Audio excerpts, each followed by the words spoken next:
இன்றைய வேத தியானம் நீதிமொழிகள் 4ஆம் அதிகாரம் 18ஆம் வசனம்.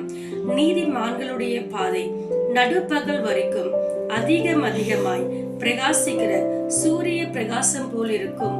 நீதிமான்களுடைய பாதை எளிதான பாதை இல்ல.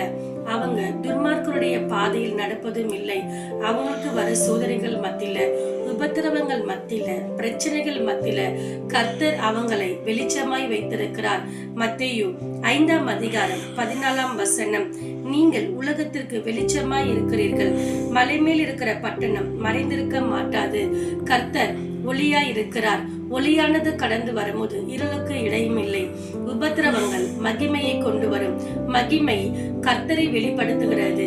கர்த்தர் நம்மிடத்திலிருந்து வெளிப்படும் பொழுது நம்மளை பிரகாசிக்க செய்கிறார். அந்த வெளிச்சத்துக்குள்ள நீங்க கடந்து வாங்க.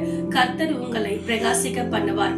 கர்த்தர் இந்த வார்த்தையின்படி உங்களை ஆசீர்வதிப்பார். ஆமென்.